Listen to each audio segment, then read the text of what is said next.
नमस्कार दोस्तों। आज दो अलग अलग महत्वपूर्ण विषय हैं जिनके ऊपर अपनी बात रखेंगे हम एक एक करके।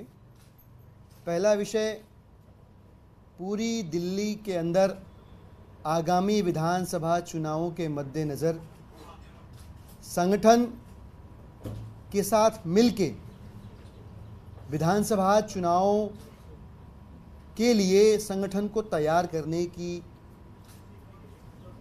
प्रक्रिया शुरू हुई है और इस एक्सरसाइज के दौरान आम आदमी पार्टी का समूचा संगठन टॉप टू बॉटम संगठन के जिम्मेदार पदाधिकारियों द्वारा रिविजिट किया जा रहा है। इस क्रम में अब तक दिल्ली की 70 विधानसभाओं में से 65 विधानसभाओं में कार्यकर्ता सम्मेलन आयोजित किए जा चुके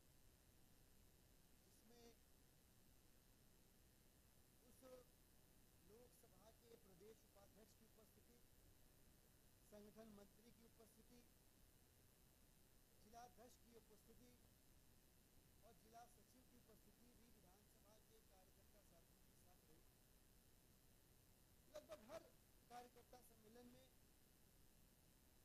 200 से 400 कम से कम कार्यकर्ता उपस्थित रहे। इसके अलावा आगामी दिनों में विधानसभाओं के हर बूथ पर प्रत्येक वार्ड के मंडल के प्रभारी व अध्यक्षों द्वारा बूथवार बैठकें की जाएंगी और तकरीबन 13,000 से भी ज़्यादा बूथों पर बैठक करके चुनाव से काफ़ी पहले आम आदमी पार्टी अपने विधानसभा वार्ड और मंडल के बाद बूथ तक के ढांचे को सुगठित कर लेगी। सब कुछ पुनर्नियोजित कर लिया जाएगा। दिल्ली के अंदर आज से लगभग 2800 मंडलों पर हम आम आदमी पार्टी में मंडल पोलिंग सेंटर या उस स्कूल को कहते हैं जहां वोट डलते हैं, जिसके तहत 8 से 10-12 बूथ आते हैं। तो आज से लगभग 28 मंडलों पे आपका एमएलए आपके द्वार अभियान की शुरुआत हो रही है। यह बहुत ही महत्वाकांक्षी योजना या चुनाव की तैयारी का हिस्सा है, जिसके तहत जहां विधायक हैं वहां और जहां आम आदमी पार्टी के विधायक नहीं हैं वहां भी प्रत्येक मंडल पर पार्टी के द्वारा यह बैठक ऑर्गेनाइज की जाएगी।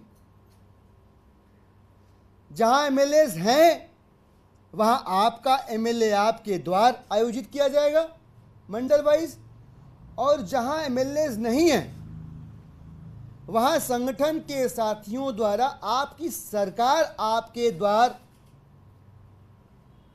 के बैनर तले बैठक आयोजित की जाएगी। लेकिन सभी मंडलों पे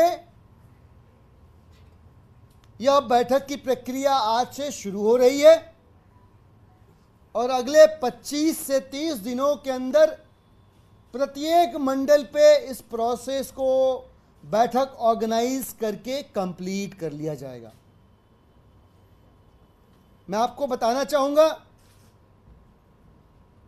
कि आज से इस बैठक की शुरुआत के क्रम में आज में जिन विधानसभाओं में आपका एमएलए आपके द्वार अभियान शुरू हो रहा है,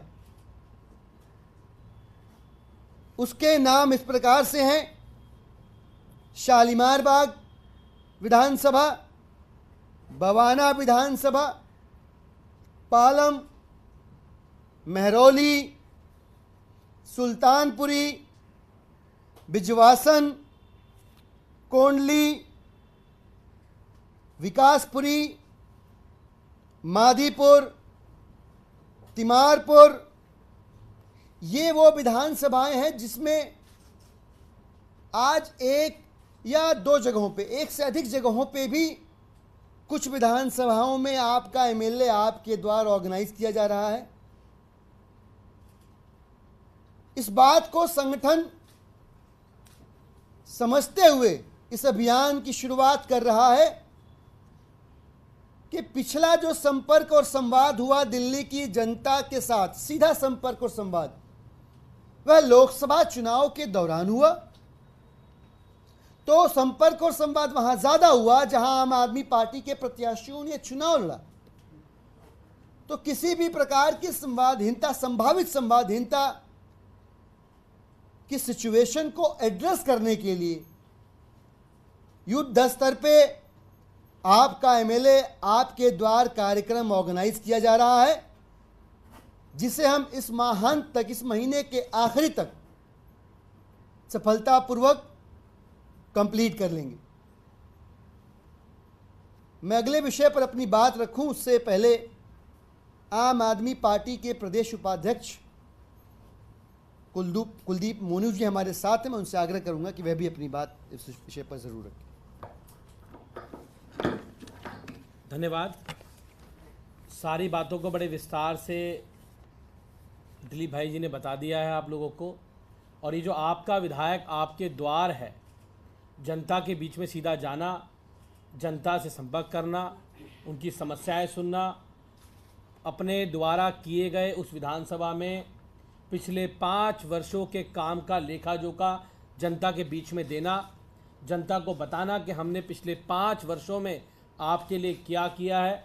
और दिल्ली के लोग भली भांति जानते हैं कि केजरीवाल जी की सरकार जब से दिल्ली में आई है, दिल्ली के अंदर लगातार दिल्ली के अंदर विकास की ओर अग्रसर हो रही है।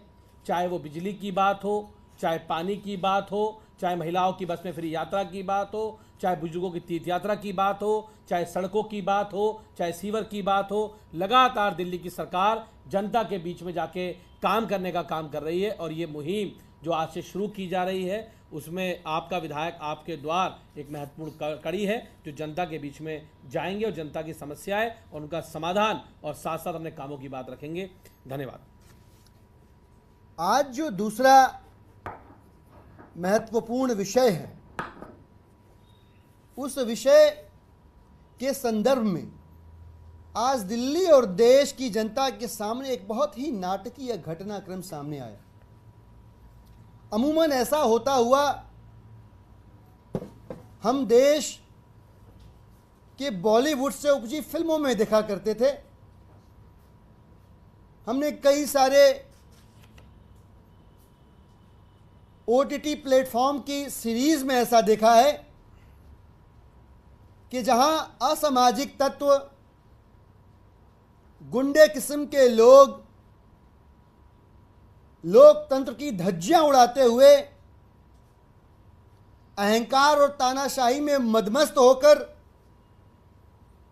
जनता की सेवा करने वाले जनप्रतिनिधियों को या तो जान से मरवा देते हैं या किडनैप कर लेते हैं, या उन्हें किडनैप करके पुलिस का जुल्म सितम का भय दिखाकर, लालच दिखाकर उनसे कोई गलत काम करवाने की कोशिश करते हैं।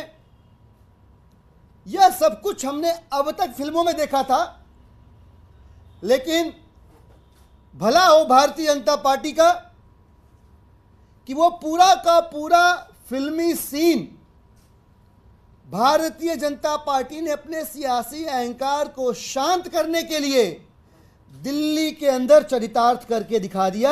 अब सिनेमा हॉल जाने की जरूरत नहीं है। आप दिल्ली के अंदर कैसे भारतीय जनता पार्टी ने दिल्ली की पुलिस के साथ साठगांठ करके आम आदमी पार्टी के पार्षद रामचंद्र जी को, जो बवाना से बिलोंग करते हैं, जबरिया किडनैप किया। उनके परिवार के सदस्यों को कोई सूचना नहीं, मिलने के बहाने से भाजपा के पूर्व पार्षद घर पहुंचते हैं और घर पहुंच के कहते हैं मुझे रामचंद्र जी से मिलना है। उनके साथ 5-7 लोग और हैं। रामचंद्र जी उनसे मिलते हैं, उन्हें गाड़ी में बिठा लिया जाता है और गाड़ी में बिठा के उनको उठा लिया जाता है। मतलब कानून के चेहरे पर भारतीय जनता पार्टी ने खुलेआम दिन दहाड़े अपने अहंकारी हाथों से जो जोरदार तमाचा मारा है, उस तमाचे की गूंज मुझे पूरा विश्वास है कि एलजी साहब के कानों तक पहुंची होगी, जिनके हाथों में दिल्ली की कानून व्यवस्था को बचाए संभाले रखने की जिम्मेदारी है। आज एलजी साहब भी शर्म में डूबे ये सोच रहे होंगे कि खुलेआम दिल्ली के अंदर आम आदमी पार्टी के पार्षद को किडनैप करके जो एक शर्म का पर्दा था, जो एक लिहाज का पर्दा था कि कहने कोई सही पर हम हैं जिम्मेदार दिल्ली के लॉ एंड ऑर्डर को मेंटेन करने के लिए, उस शर्म और लिहाज के पर्दे को भाजपा ने खींच के फेंक दिया। आपने वीडियो देखी होगी सोशल मीडिया पे, रामचंद्र जी का अपना बेटा वो चिंतित है, वो भय में डूबा हुआ है, वो अपील कर रहा है, वो बता रहा है कि मेरे पिताजी को भारतीय जनता पार्टी के पूर्व पार्षद नारायण सिंह जी कुछ लोगों के साथ उठा के ले गए। घबराते हुए पिताजी का फोन आया, उन्होंने बताया उनके साथ 5-7 लोग और हैं और अब मैं सड़कों पे अपने पिताजी को ढूंढ रहा हूं, पता नहीं कहां है, फोन बंद है। क्या गुंडाई मचा रखी है। यह देश की राजधानी है। आम आदमी छोड़िए, चुने हुए जनप्रतिनिधियों को भारतीय जनता पार्टी किडनैप करके क्या साबित करना चाहती है।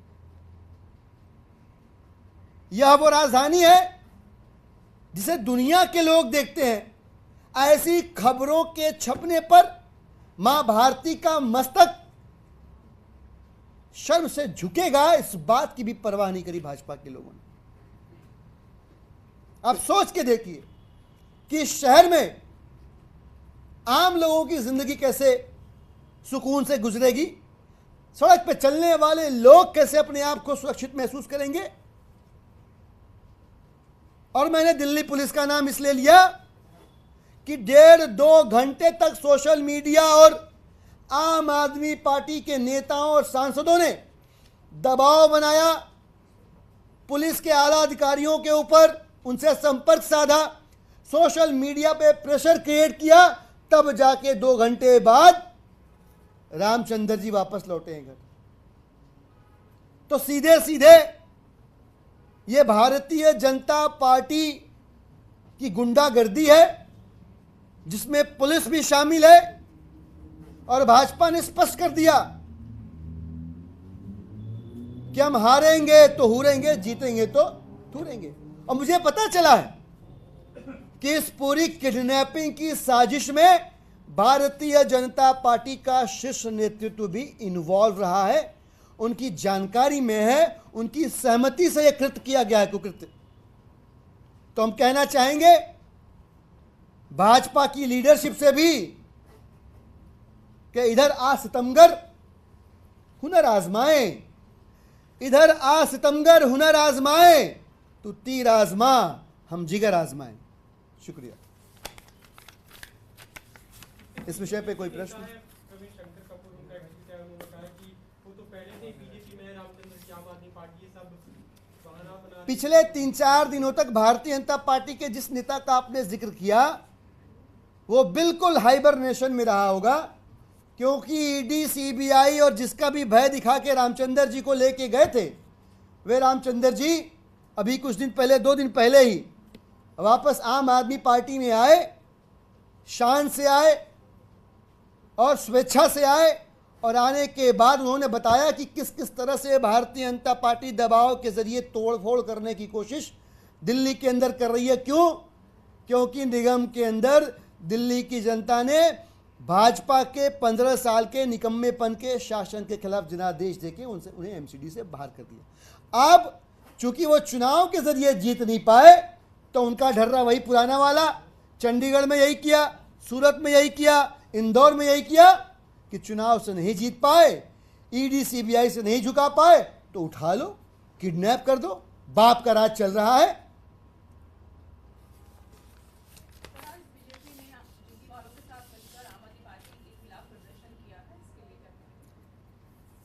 देखिए, भारतीय जनता पार्टी ही वो कुल्हाड़ी है जिसने जंगल काटे हैं, और दिल्ली के लोग भारतीय जनता पार्टी की तरफ से मिलने वाले इस झांसे से बखूबी वाकिफ हैं, जान गए हैं कि ये काटने वाली कुल्हाड़ी के साथ जो लकड़ी है, ये लकड़ी भी इसी कटे हुए जंगल से निकली है। ये हिमायती लोग नहीं हैं, ये दिल्ली के झुग्गी वालों के सर से छत छीनने वाले लोग हैं।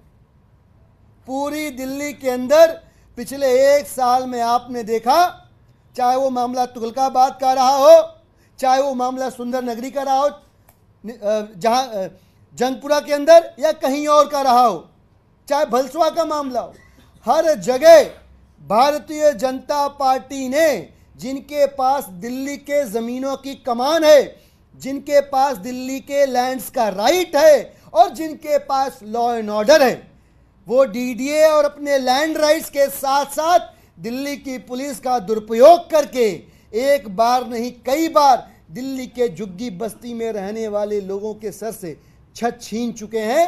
दिल्ली के अंदर झुग्गी में जो लोग रहते हैं वो जानते हैं कि उनका भाई, उनका बेटा, उनका मसीहा अरविंद केजरीवाल है, जिन्होंने उनके लिए बिजली की, पानी की, स्कूलों की, अस्पतालों की, मोहल्ला क्लिनिक की सुविधाएं दी हैं, और इन सुविधाओं के देने की वजह से उनका बेटा, उनका भाई आज जेल की सलाखों के पीछे है। लिहाजा वो दुआ कर रहे हैं कि वो बाहर आएं, और भारतीय जनता पार्टी जो साजिशन दिल्ली वालों के काम रोक रही है, वो नहीं रोक पाए। वो वापस आएंगे और दिल्ली वालों के काम, चाहे वो झुग्गी के लोग हो चाहे कहीं के लोग हों, दुगनी रफ्तार से आगे बढ़ेंगे। दिल्ली वाले भाजपा के घिनौने चेहरे को देख चुके हैं। सबने देखा G20 के अंदर भारतीय जनता पार्टी ने, जिनको झुग्गी में रहने वाले लोगों से शर्म आती है, जो झुग्गी में रहने वाले लोगों से नफरत करते हैं, कैसे पर्दे लगा के और उनको ढका गया है। तो ये जो साजिश है, ये जो षड्यंत्र है, झुग्गी बस्ती में रहने वाले हमारे जो भाई हैं, भाजपा के इस षड्यंत्र को, इस साजिश को बखूबी समझते हैं। वो झांसे में नहीं आने वाली। Thank you.